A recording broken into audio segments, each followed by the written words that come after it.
So as soon as I have some room, I'm going to hit it and you're going to feel some acceleration. I'm pushing myself back. Okay. All right, you ready? I'm in prep mode. Yep. All right. 3, 2, 1, pound it. Oh, poor James! Welcome to another episode of Out of Spec Dave, where here I am at the White Plains Galleria Mall in the Rivian. This is beautiful showroom right here. And today, Kathy and I, where is she? She's sitting over here somewhere. We're going to be taking a Rivian R1S Tri-Motor for an overnight test drive. And we're going to get to know this vehicle. We're going to take it for a spin, bring it back up to Connecticut, and really check it out. Now, many of you know that Kyle owns an R1T, and I've driven it a few times, and I'm pretty familiar with the vehicle. But the R1S is one that I have not driven yet before, and Kathy just said, boy, oh boy, the interior on this R1T or this R1S is gorgeous. She said that happens to be one of the nicest interiors. So look at this thing inside there. That is a beautiful interior. So let's get into it and let's check out the R1S Tri-Motor. Suna, who just moved from Colorado to New York, and she's the one that's going to give us the keys to the R1S. So let's get into it and have some fun.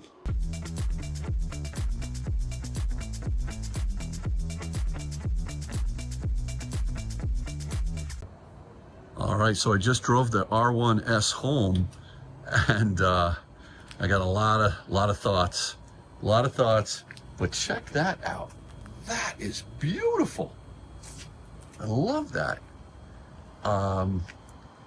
Low beam headlights, not great. High beam, pretty good. Cool looking headlights for sure. This backup camera is awesome. It's really got a great perspective. It's not got that fisheye sort of lens.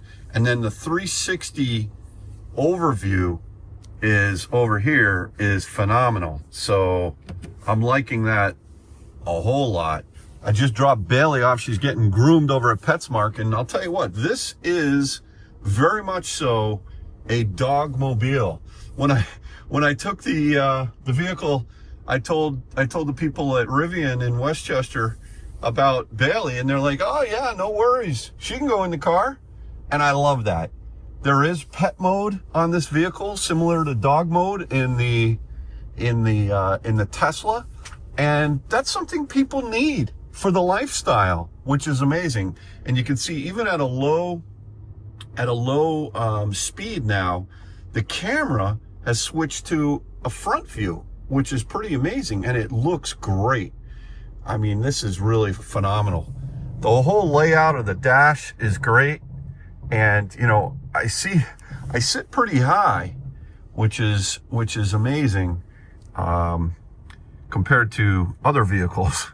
So a huge shout out to the folks over at the Westchester, the mall in White Plains. Gorgeous mall, by the way, and a gorgeous dealership.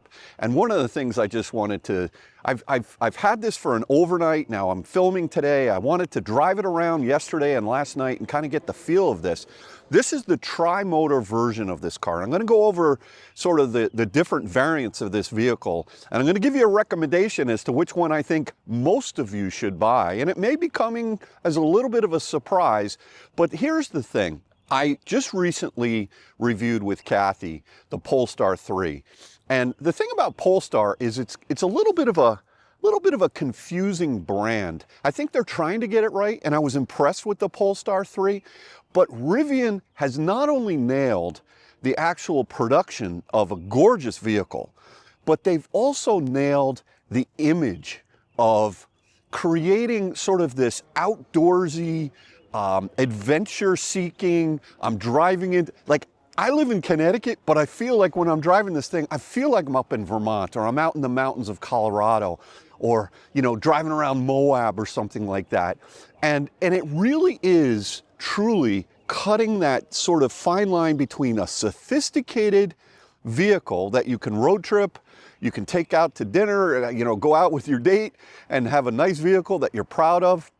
And it also, you can really off-road this, because this is a true SUV. This feels like you're driving in a truck. However, it's a sophisticated truck. So I want to introduce to you my mascot, James, for this truck. Check this out. All right, so let's meet James.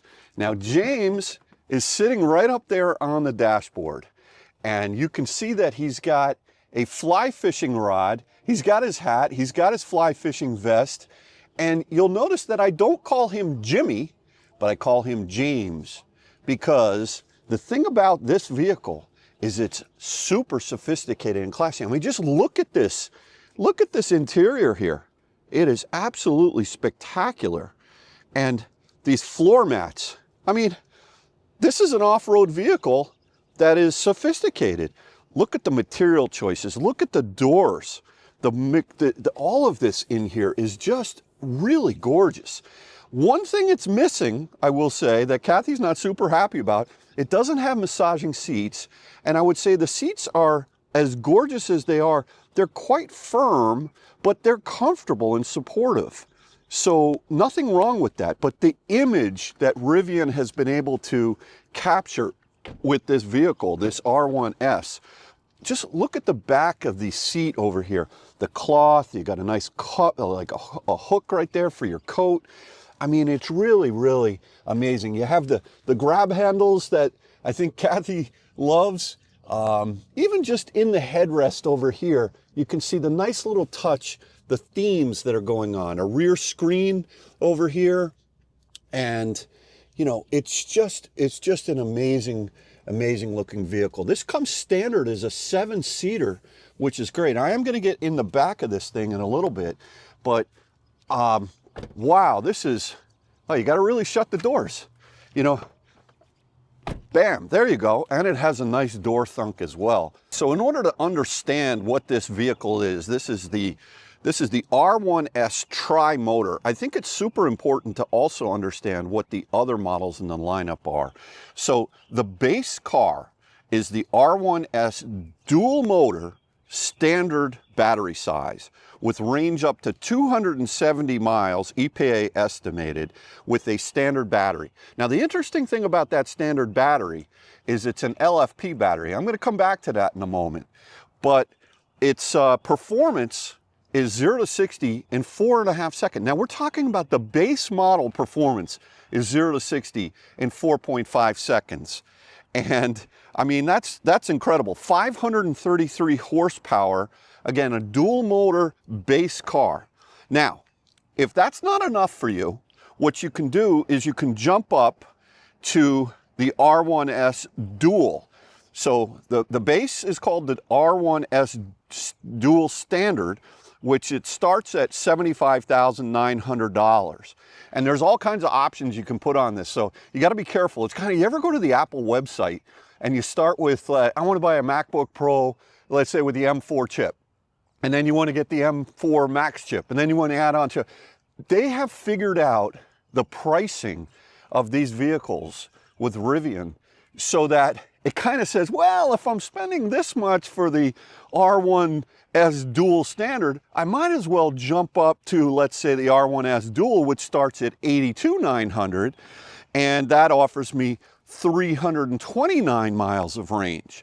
Now, again, we're looking at this is the Tri-Motor here, but, and we'll get into this exact spec in a moment, but when you jump up to the R1S Dual, now that's $82,900, but it gives you 329 miles of range with what they call the large battery. So now we're on to the second sort of battery option that you can choose. And the performance on that is up to 665 horsepower. There's a performance sort of pack that you can buy with this as well. And it will go 0 to 60 as fast as 3.4 seconds. I think it's not quite as fast without the performance pack. I think it's 3.9, somewhere in there. But, I mean, that's crazy speeds. Now, if you want to spend more money, you can go up to the Max battery. I think they used to call it the Max pack. And I remember Kyle making a video back in the day when the Max pack, he didn't think it was worth it. And I'm not sure it is still worth it, and I'll get into that in a minute, but at least you're going, well, they say EPA estimated range with the Max Pack dual motor of 410 miles of EPA range. Now, of course, everything has to be perfect, the temperature out, no wind, no hills, all that good stuff. But it's pretty incredible. But what you're looking at here is the R1S Tri-Motor. And this starts out at $105,900. And the range is 371 miles. If you put it in conserve mode, then you can get up to 405 miles of range. The performance on this puppy, you ready? 0 to 60, 2.9 seconds, 850 horsepower. Now, there is an R1S quad motor version coming out. So what that means is each wheel has its own electric motor. You can reserve that now for $3 grand if you want. If you go onto their website, it's coming soon. It only comes with the Max Pack, 0 to 60 in 2.5 seconds and 1,025 horsepower. I'm not really sure who needs that. I'm really not sure. But then again, in life, do you really need?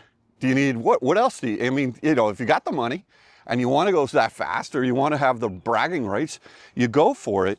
But pretty incredible vehicle. Now, this particular spec it starts at $105,900. The Tri-Motor all-wheel drive is included in that. Max battery is included. This is the forest green paint, which is a $2,500 option. And it's also fitted with the 20-inch all-terrain dark wheels. Now, they do make the same wheel for $1,000 less on the dual motor, where this is chrome in here. But on the Tri-Motor, actually, yeah, it's $1,000 more for these dark wheels. And then it also has this interior, which I think that's what I would go for. It's a $2,500 option. And this is what they call the Ocean Coast and Driftwood interior. And I think it's spectacular. I mean, James is just sitting over presiding court saying, yeah, I got a nice interior, don't I? I mean, it really is a fantastic interior. $2,500. To me, I love that. The black is nice, but this looks better. There's a sound and vision package. I gotta be honest, the stereo system, not great. Not great. The system that was in that Polestar 3, that Bowers & Wilkins system, that was amazing. By the way, if you see a Rivian coming down the road, what they call these, I think they call these the stadium headlights. You know, it's unmistakable what that is. And you love it or you hate it. I didn't love it when it first came out. I really like it. I think it looks great. This is the second generation of the Rivians, and there were minor changes between the two. We'll get into that a little bit later on, and I'm going to point you to a lot of videos that over on Out of Spec Reviews where Kyle has already covered a lot of the details and differences and things he wished this car could do better. But the premium audio, which I believe is a $2,500 option, is included with the Tri-Motor version. The dynamic glass roof is also part of that package. It's included. And the dark out package. So there's no bright work on this vehicle. So like the trim up here, that middle piece right there is chrome on the base model. And if you want, you can spend an additional, I don't know how much it is, $1,000 or something like that. And you can get the dark out package, which looks good. And then the all-terrain package is what is included on this vehicle. So you can see these Scorpion tires that are on here and the wheels. And these are not quite as grippy. So when we launch this thing, I'm gonna put this into launch mode and see what it can do. I gotta get Kathy up for that. But you know, this thing will really fly. What's interesting is you have to put it in the low suspension in order to really hook up. When you're in the sort of the standard mode, it feels quick, but it doesn't feel that quick to me. It's a big, heavy car, truck, SUV, and you know, it comes standard with 7 rows. Now, one of the things I do want to talk about is which version should you get. They're all-wheel drive, and the base model, like we talked about, is 270 miles of range for $75,900. Now, interestingly enough, Rivian recommends that you charge the car no more than 70% on any given day. Now, if you need to charge it up to 100%, that's fine. But if you don't want the car sitting at that. Tesla, as an example, says 80%. So 70%. So let's do the math. All right, you spend the additional, let's say, from 75,900 to 83,900, you get 329 miles of range with the little bit bigger battery pack, but you're not really going any faster with that vehicle. And if you realize that with the LFP battery pack that's in the base, what they call the R1S dual standard, you can charge that car to 100%. So you've got 270 miles of range sitting in your driveway every day if you got a level 2 at home, which is great. If you take 70% of 329, which is the mileage, if you spend the extra, what is it, 8 grand for the larger battery pack, I mean, sure, you're going to have 329 miles of range, right? But 70% of 329 is only 230. And so then you go, well, wait a minute, I just spent $8,000 more for not really any more speed, and I have 270 miles of range every day versus 230 miles of range. Now, if you spend even more money for the Max Pack dual motor, that's 410 miles of range, and that's $89,900. That's $15,000 more money. Now, granted, that's going to do 0 to 60 in a little bit faster time, especially if you go for the performance pack.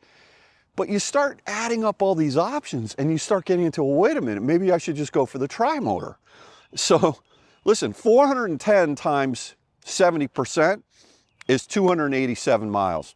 So you're going to spend $15,000 more for knowing that you've got 410 miles of range that realistically, let's talk about this. This car, even though it's still, or this truck, SUV, even though it's still a CCS-based vehicle, it does support the Tesla NACS. And for $250, you can buy this small adapter on Rivian's website, and all of a sudden, you can go in and charge at any Tesla supercharger you want, any V3 or up supercharger, V4 dispensers, of course. So does it really matter that much if you only have 270 miles of range with the LFP battery pack? I mean, one of the other benefits of the LFP battery pack, if you're going with the dual motor, is the fact that at low state of charge, typically, now I haven't driven the LFP battery pack dual motor Rivian, but typically you don't really lose power at a low state of charge. So you can use the battery pack all the way down out of spec style, close to, 5% or even less. And you're not really going to lose any power. Whereas with the NMC battery chemistry, you typically do lose power. They start putting it in turtle mode and all that. One of the negatives of the LFP battery pack is, historically, what I've noticed, at least with my experience, is they don't really charge all that well in the colder climates. So that's something I'm sure Kyle knows the answer. I forgot to ask him about that, but that would be a concern if you're in the super cold weather, whether or not the LFP battery pack would be the right one for you or not. Now, that brings us up to the next kind of conversation about charging speeds. One of the criticisms of Rivian that I know a lot of people have been vocal about when they came out with the second generation car vehicle was that the charging speeds are just not great. So I'll direct you over to a couple of videos. I'll put it in the description below that Kyle did on the charging speeds of these vehicles. But it would have been great if they had gone to a higher voltage car. I know that's a big sort of ask to do that. But what they did was they really they made a lot of changes in the vehicle to kind of lower the costs of production. And look, let's face it, this is an amazing American company out of Normal, Illinois, that launched onto the scene with the R1T quad motor that Kyle has, which is an incredible vehicle. And they seemingly came out of nowhere. And they're producing these things, and they're all over the place, right? So one would have thought that with the next generation or the second generation R1S or R1T, there would have been more changes. They minimized like the electronic componentry in the vehicle. They made it a lot less, if you will, complex. They cut a lot of costs. My understanding is things you don't see in the vehicle made the manufacturing a lot easier and all of that. So those are good things, but yeah, this is one of the weak spots about of this vehicle is the charging. When you think about the 7-seater Lucid Gravity as an example, at a V3 supercharger, that thing's going to pull 222 kilowatts and deep into the pack. And Kyle just tested that vehicle, and he's pulling 400 kilowatts at one of the big boy chargers that's capable of putting out the proper power.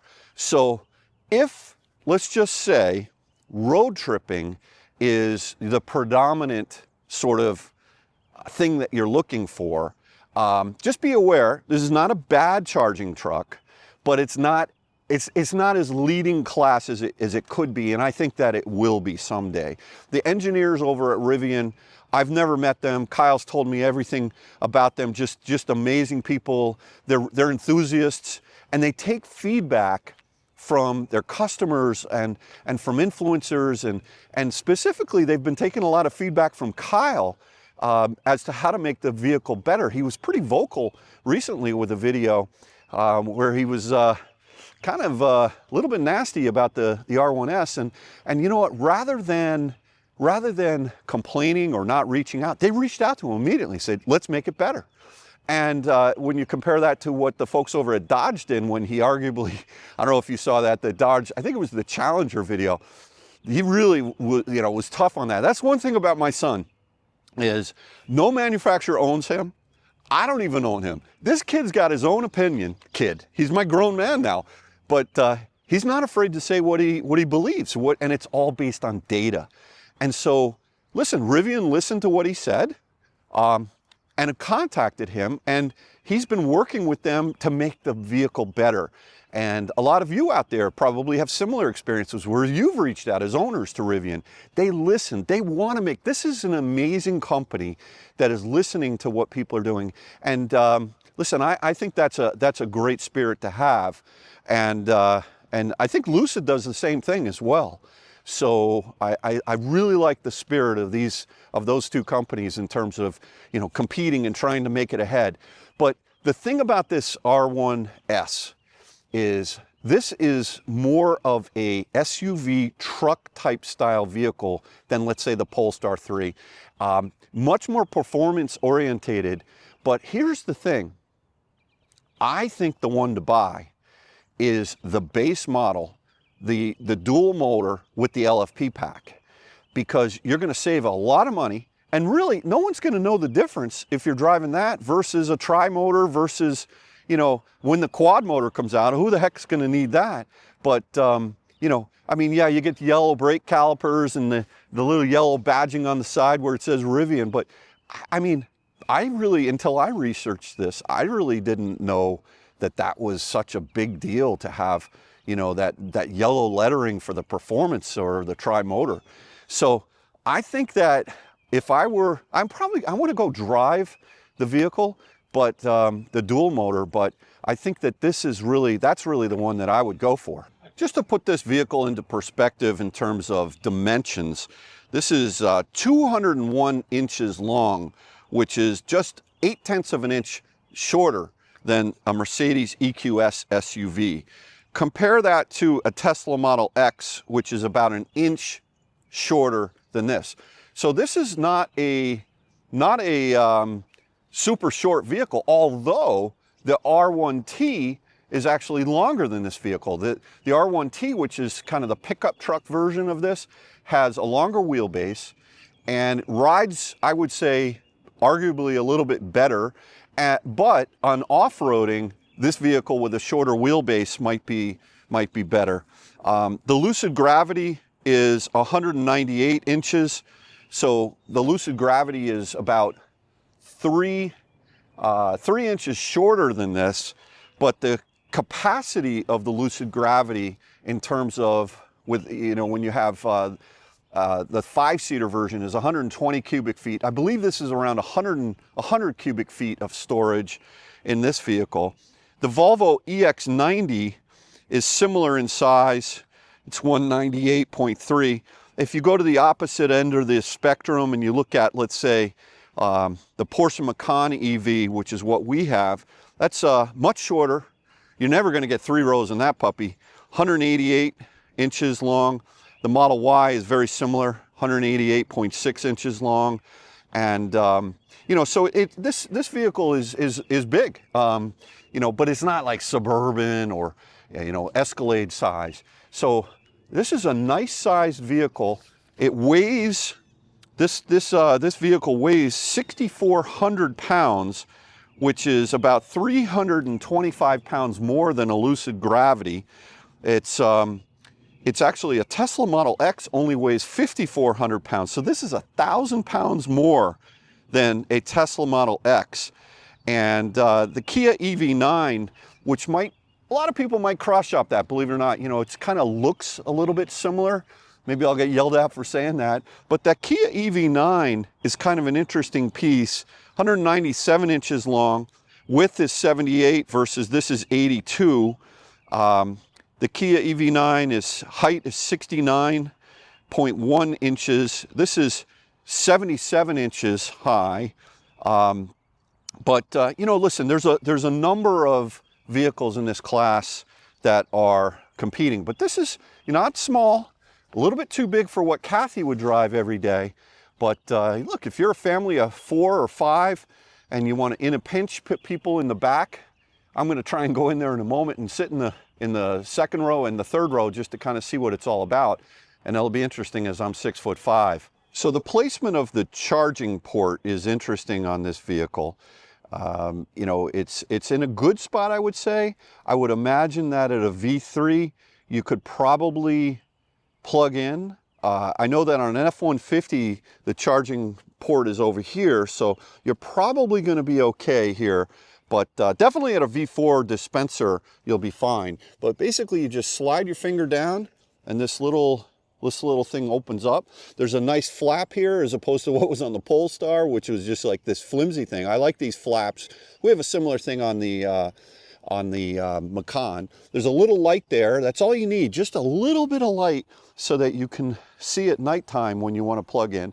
And then just I'd worry a little bit about this maybe being, I don't want to say it's flimsy, but these power ports sometimes, I don't know, they scare me a little bit. They seem over-engineered. We actually opted on the Macan EV, not for the power port, and we just got the manual one. The nice thing about this is if you forget to close it, you don't have to get back out of the car and open it up again. This has a power opening and closing trunk, or I should say frunk. What am I saying? Let's take a look at the storage in the front of this vehicle. This has a massive frunk. It's not as big as what's in the Lucid. The Lucid comes down and goes over and you can sit in it, but this is really respectable and it's nice. I mean, it's all finished nicely up in here with this plastic. You got the nice Rivian sort of logo up in there. You've got these nice little pockets over here, and then you can open up this, and inside here you've got your charging cable. And I'll tell you what, all these bags and everything, they've got a little first aid kit in here, nice spot. And I would imagine this is a maybe tire mobility kit right here. Really nice quality components here that I like. And yeah, you look at just the beefiness of everything that's right here. Great front trunk area. I like it. Back in the rear, let's just check that out. We'll go over here, rear wiper. Rivian, beautiful. Where is it? There we go. It's a power, it's kind of an interesting, it's very Land Rover-esque. Land Rover-esque. Is that the right way to say it? I would hit my head here, bang, if I'm not careful. But you have this dual kind of opening where you can sit on there and hang out and tailgate. As a matter of fact, at the Westchester showroom, they've got a modified rear lid with a stove, and you've got all kinds of kitchen supplies, so you can do a cookout right here. Again, that goes into the whole theme of Rivian being sort of this outdoorsy company. Look at this, you got a power port over here. I like that a lot. You can put these rear seats down. Those are the second row seats. Okay. And then the third rows, they go all the way down. Now, interesting, this is a common problem with all cars. When you hit the button to put the second row seats down, oftentimes the headrests hit the front seats. So what you got to do is move them forward, and then let's see what happens when they fold down. There we go. Okay, good. So a lot of room. I'm sure these headrests fold over so that, or you could take them out. But yeah, I mean, this is a nice big open space. There is a bit of a lip here. So I don't know about Jordan camping in here. Probably have to get some sort of a mat there, but look, this is fine. I think this is really quite big and very useful. So yeah, it'd be nice if Rivian, if you could design this so that when you hit the rear seat, the second row to go down, that the front seat goes forward, allows the rear seat to come down, and then it moves back in place. I think that would be a kind of a nice little fix. Sitting in the rear seat here, I've got plenty of room. I mean, this is super comfortable. Now, the seat in front of me is pushed quite a bit up, but very comfortable. The seats actually, they slide forward and back in the rear, and they also recline nicely. And this glass roof is just amazing. I mean, it's huge. It's a fixed glass roof. It doesn't open or anything like that, but it's really nice. And again, the material choices in the back seat here are just phenomenal. Let me check out let's see what this thing is like there. Yeah, it's kind of a nice display over here of the center console. Very good. Now what I'm going to do is I'm going to try and get in the third row, and let's see if I can sit back there. Well, I'll tell you what, I'm not even going to try to get in the back of this. There's just no leg room for me. I can see that there. I mean, I guess I could try. Hold on.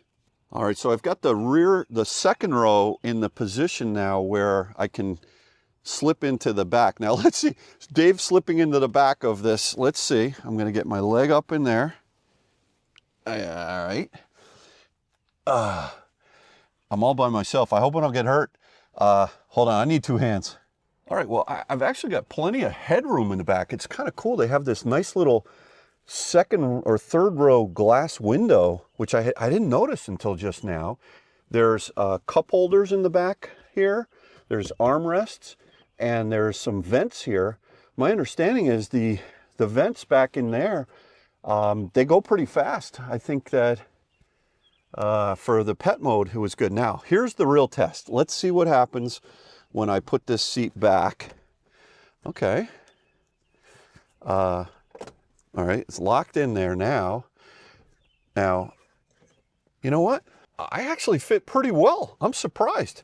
Now, the angle of the seat, I can put it back, you know, it's not as far back. I mean, my feet have plenty of room under the second row seat, which is great. It's not like the second row seat is slammed to the ground. My feet are really fitting nicely underneath there. I would be fine sitting in the third. I'm surprised. This will definitely hold two adults back here.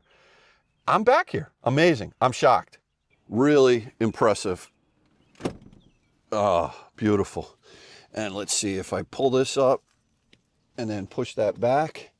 And then there's a handle underneath here that you can pull up and slide. Look at how that goes all the way back. So granted, I didn't have the seat all the way back like that when I was sitting in the third row, But you get a normal-sized adult sitting in the second row, and I would fit back there.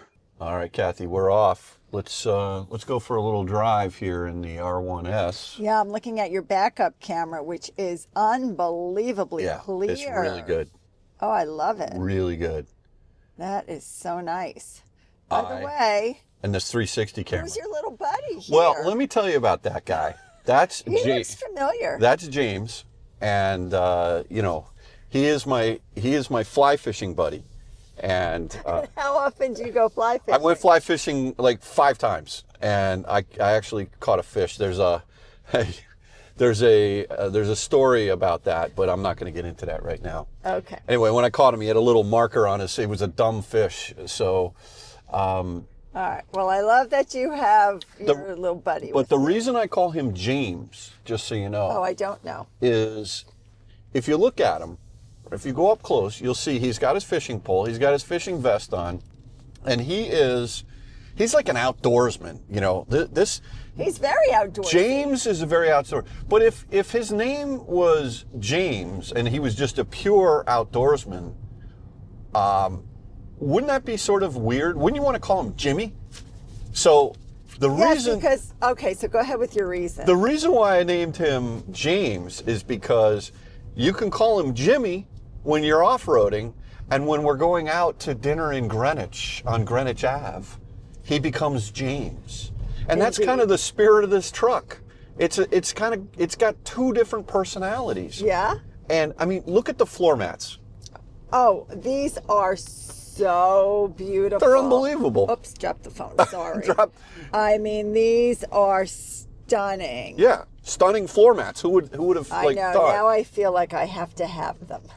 Okay. Well, I mean, I could put them in they my are car. selling them today. As a matter of fact, they're still open. They're open on Sunday. I don't have to buy the whole car. I'm just saying I like the floor mats. Yeah. So listen, it's 10:35 a.m. We need to get Bailey.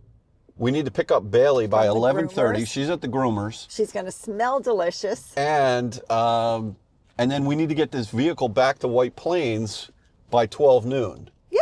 So, No problem. all right, here we go. Geo. Here Good. we go.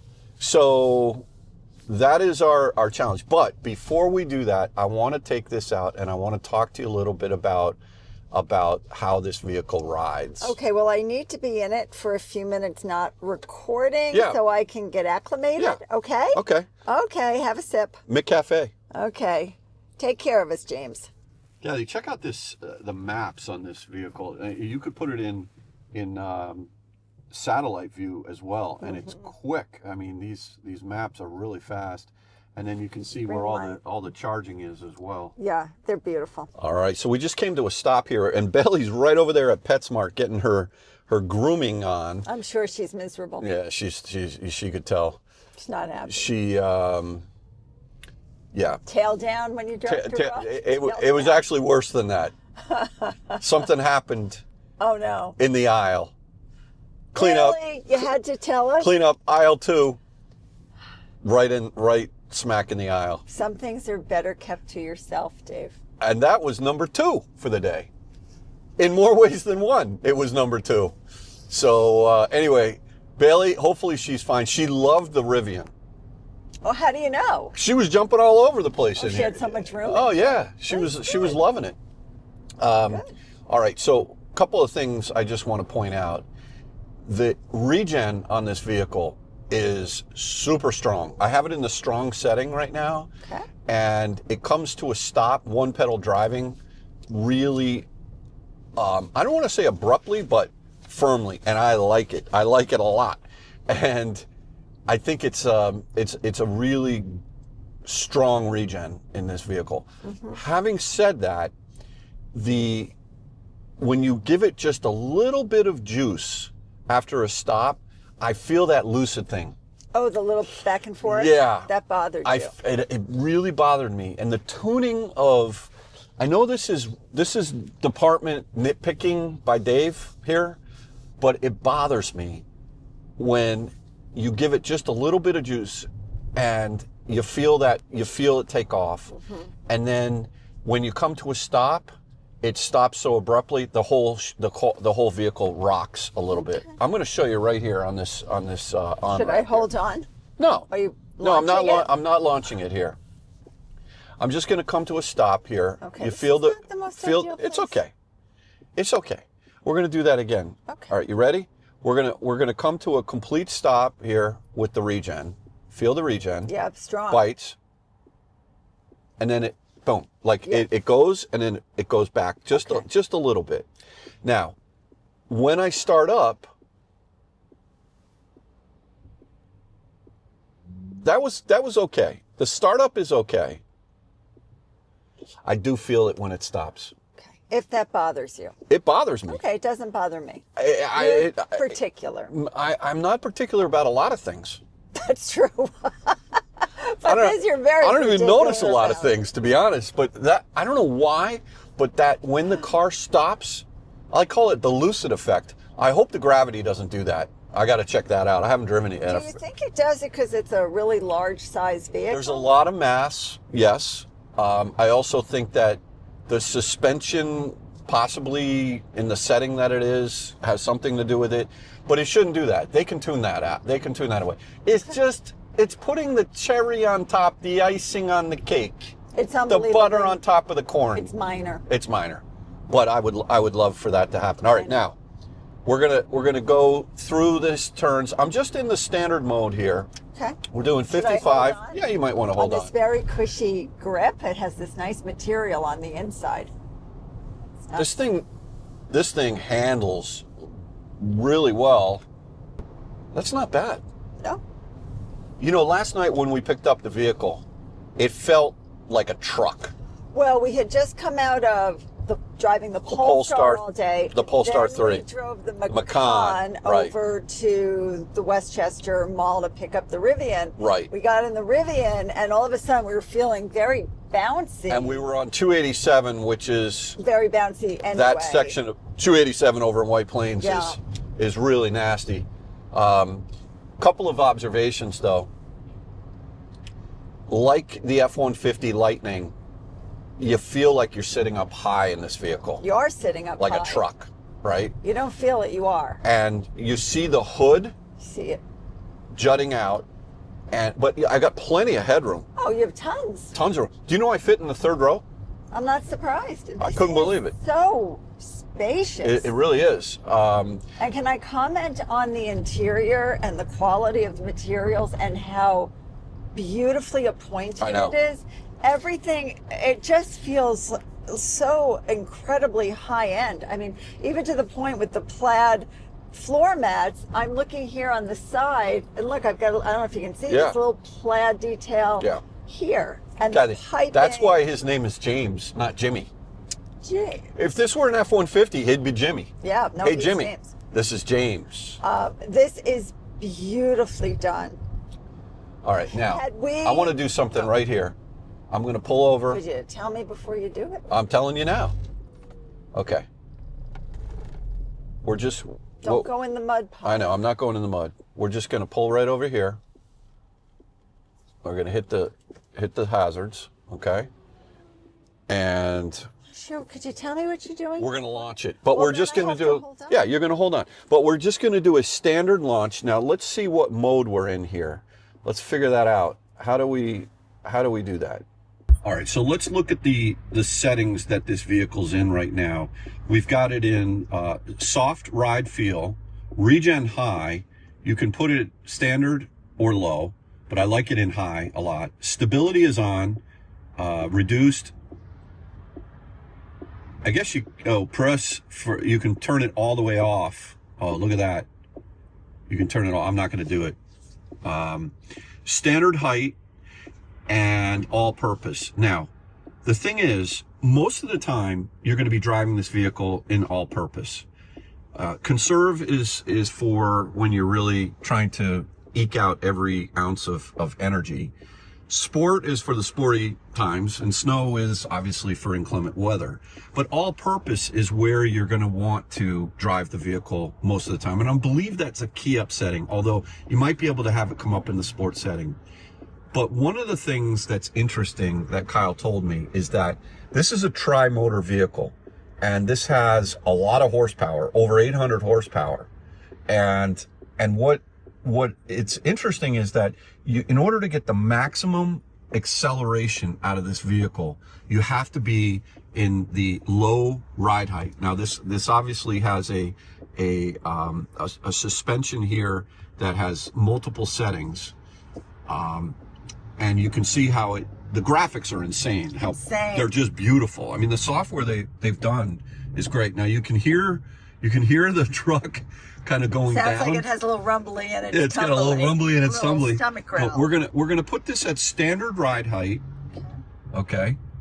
Oh, you can see it going up. That is so cool. All right. And then what we're gonna do here is you can just angle out.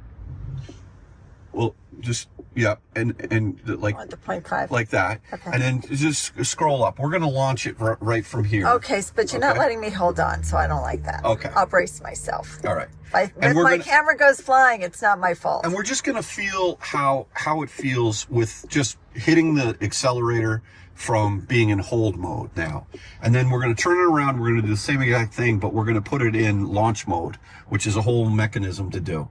So as soon as I have some room, I'm going to hit it, and you're going to feel some acceleration. I'm pushing myself back. Okay. All right, you ready? I'm in prep mode. Yep. All right. 3, 2, 1, pound it. Oh, there poor goes Jimmy. James. Oh, okay. So that went pretty good. Okay, Kathy, let's do a launch control. There's a whole series of steps that we have to go through in order to do this. A couple of things that are not ideal for this fun test of the launch control. Number one, we're not at 100% state of charge. We're at 74% state of charge. The battery is relatively warm. I've been driving the car all morning, but I didn't charge the car and heat up the battery to get it super warm. It's also kind of misty out right now and 50 degrees. So the ground is pretty ground wet. is saturated. It's pretty wet. It's not raining out or anything, but it's there's a lot of moisture. And then the last thing that is going to not give us, let's say, the best, most ideal test here is the fact that I have this vehicle has the off-road or all-terrain package, I forget what they call it, where it doesn't have the wheels or the tires that are really designed to hook up, that have this is more of an off-road tire that's on this vehicle than anything else. So we're gonna check out those things. But the one thing about the Tri-Motor is that oftentimes when you do a launch, what happens is the energy, it goes to the back of the vehicle. And with the amount of power this truck has, oftentimes the front wheels will spin. And you'll feel, when we do this, you'll probably feel a little bit of spin. But because you've got two motors in the back that are both quite powerful, again, this truck's got over 800 horsepower here, the amount of go ahead, the amount of wheel spin that we would have in a dual motor, if we had as much torque going forward, would be a lot more spin. But because you're able to get the power sort of like up onto the front wheels, you get a little bit more downforce. I know. People know what you're doing. I got it. So, but because the rear wheels have two motors, it's pushing the front down. We're going to hook up a lot better than if we just had one motor in the rear. Okay. So that's something to consider. All right. This is where we're gonna stop right here. All right. Give me warning. Okay. Well, can we go through the settings here for? Let's put the hazards on. All right, so you can see, Kathy, there are 4 drive modes for on-road. On off-road, we're not going to go off-road right now, but there are different modes for off-road, and there's also trailer settings as well. But basically what we're going to do is on-road, there's all-purpose, and that's pretty much where everyone drives the vehicle all the time, or most of the time. If you buy the Tri-Motor and you're driving it in the all-purpose mode, in a standard ride height, you're not going to have the full amount of power that this vehicle is capable of. in order to bring out the full amount of power that this vehicle is capable of, well, first let me show you. Conserve mode is pretty cool. Look at these graphics. Amazing. Aren't they nice? Snow mode. Now, you'll notice the Amazing graphic. Amazing graphic. And then you'll see the ride height is going to go high, and you can feel the vehicle going up. It's pretty cool. And then regen is high, stability is on, and we've got a moderate ride height.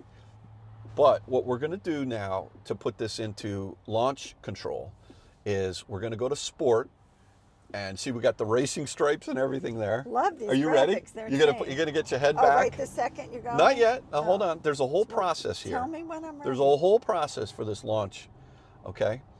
And you'll notice that what came up here is that little flag. Now, we're at the lowest ride height, okay, which is good. We're gonna hit this little flag, and then there's this guy there, I don't know who he is, I forget his name, and we're gonna prepare for launch. All right, now, to prepare for launch, what we're gonna do is put our foot on the brake. If you come over here, Kathy, you'll see that this green is the brake. The steering wheel needs to be centered, and then what I'm going to do here is I'm going to floor it. Well, wait, can you wait for me? Yeah, I'm going to wait for you. Okay. Prepare. Now I'm ready. All right, scroll up so you can see. Okay. Ready? Here we go. Oh, I don't like that. I don't like that. Ooh. All right, let's talk about that. The front wheels did spin, okay? I got that roller coaster feeling. Yeah, well, that was 0 to 60 in 3.07 seconds, and it tells you that. The peak G-force was 1.08. I don't know how good or bad that is, but it's cool. It gives you the data, and yeah, we launched it. We launched it. That was awesome. 3.07 seconds in the Tri-Motor. That's with the all-terrain tires, that's with a wet road surface, and that's with an angry wife. That had to hold on to James. Poor James. Poor James. So Kathy, what do you think about this Rivian R1S? I love it. I love it. In fact, I've always loved Rivian since they've come out. Their outside design styling, their front bumper, front hood. The headlights, they call them stadium headlights. It's like in the shape of a giant stadium. So striking, and it's so Rivian. You just know a Rivian is coming at you, a Rivian is going by. And I just like the branding. I like that it's, this outdoorsy lifestyle. It really appeals to a lot of people. If we were young and we had our 2 kids in the back and the 2 dogs, and we were heading up to Vermont, this would have been I agree. The truck. So we used to have the Escalade, which had this gorgeous interior back in the day. And Suburbans. Yeah. But I always liked the Escalade. Anyway, this has like major Escalade vibes. This is high end inside. Yeah. In fact, the one they had on the showroom last night was this gorgeous, like a light teal blue. Yeah. Whoever gets that truck is lucky. That paint color is not standard, but it's striking. it's definitely and the mats beautiful. were the plaid, but it had the blue. It was all this very gorgeous, aesthetically pleasing truck. Yeah. So this storm blue exterior is absolutely gorgeous, and it's got the slate sky with the walnut wood interior, which I think would be the choice that we would go with. These seats are kind of cool because they have, instead of being like an ivory in the center, it's like a bluish color in the center with a nice cream color over here.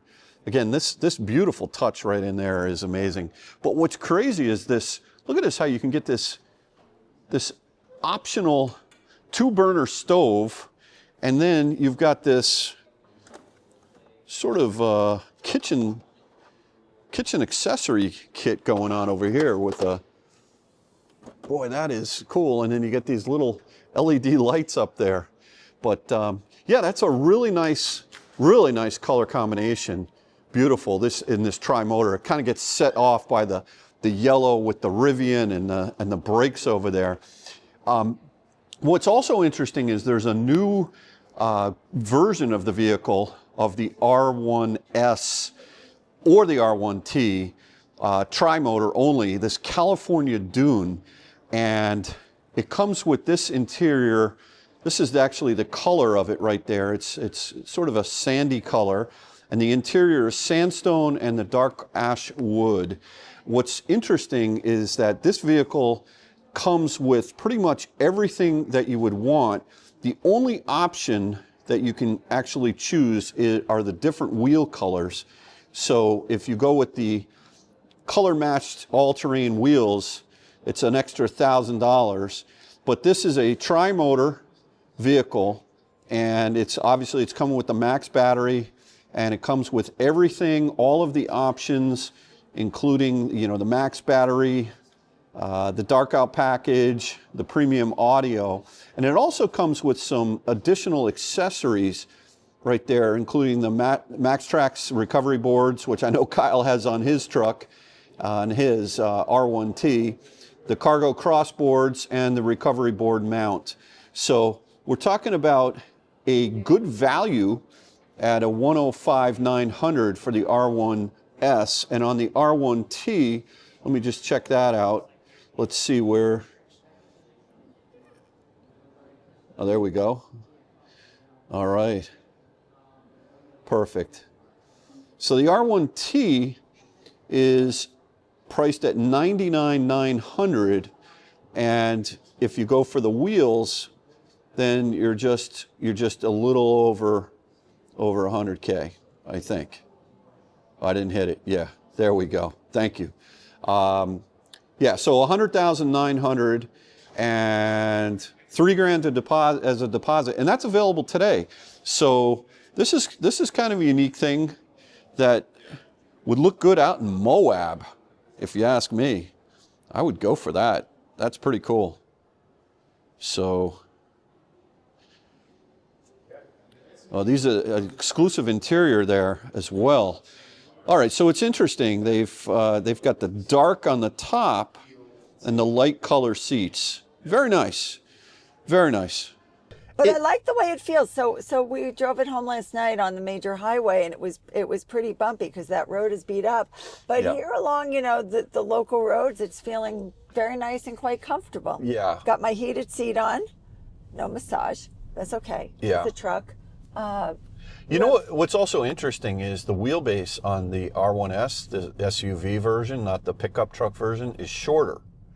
And The pickup is shorter. no, Oh, this is shorter. this is shorter. Really? Yeah, it's deceivingly. It feels a lot bigger than it really is. Well, because you have the third row, Yeah. and you can see how much space is in the second row. I haven't gone back to the third to look. Yeah. But yeah, okay. I sat in the way back and it was fine. But it's there is one thing though. There is an annoying rattle in the dash. Here we go. And I was poking around on the internet last night, maybe 2, 3 in the morning, doing a little bit of research. And I noticed that a lot of people used to complain about a dashboard sort of rattle. Maybe it's something just particular to this vehicle. Well, this is also a demo vehicle. Yeah, right? I know.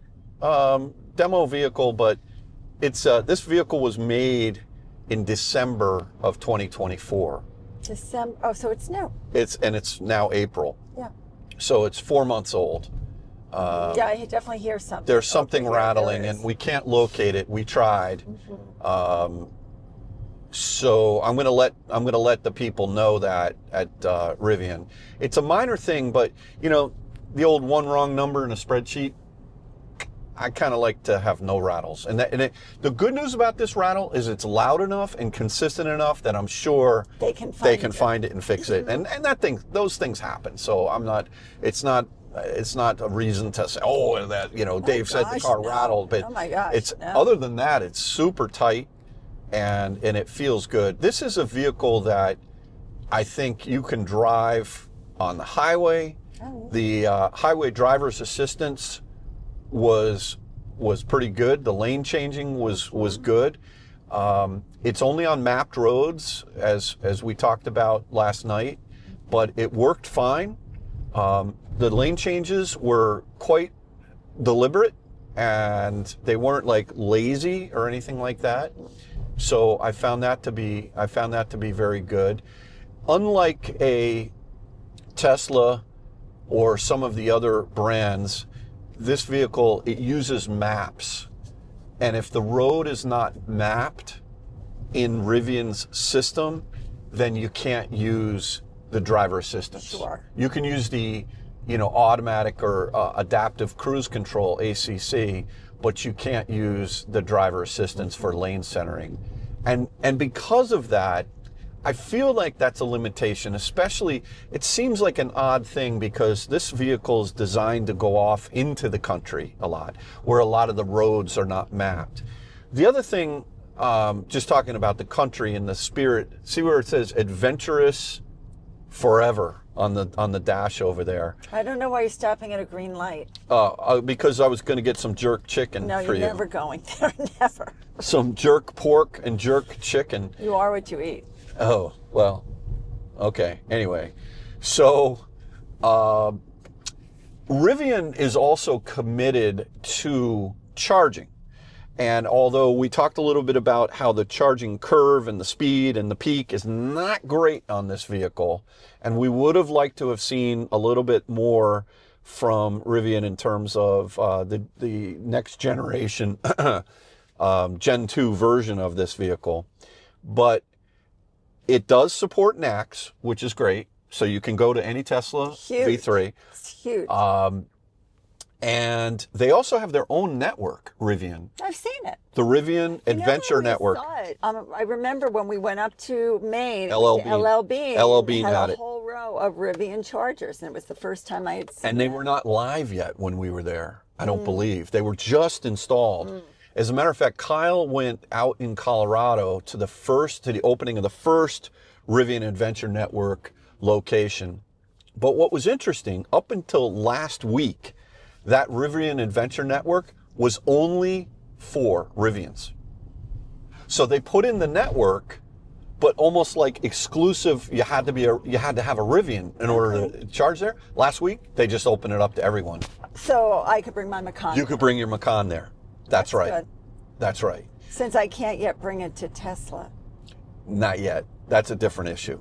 But next time we go to LL Bean, you can bring your Macan EV and charge it up on the Rivian. So thank you, Rivian, for building an amazing vehicle. It's an amazing success story. I love the fact that this vehicle is, that this company is a startup. It's America, and they're doing it, and they're doing it with style and with grace. And They are doing it well. every single employee I've ever met from Rivian, they all have this spirit. They're all excited about the product. They're all dressed nicely. They have, at a lot of outdoorsy, and they got, it's just, I don't know, to me, it really is an enthusiast's vehicle that is not, like with Polestar, it's a confusing brand.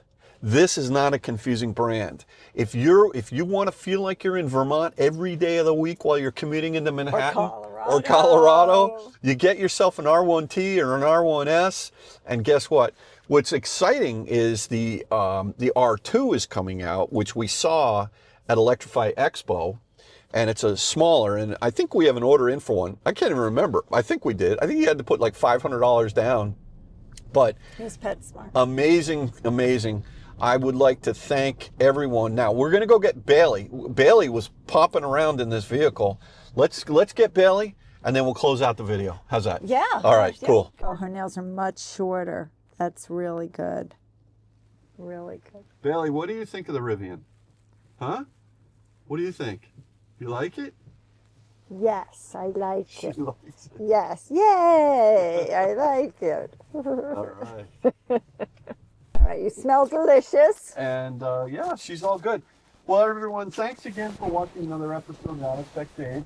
I would say 2 thumbs up for this Rivian R1S, but as I mentioned in the video, I don't think you need the tri-motor. You definitely don't need the quad motor when that comes out, unless you're nuts.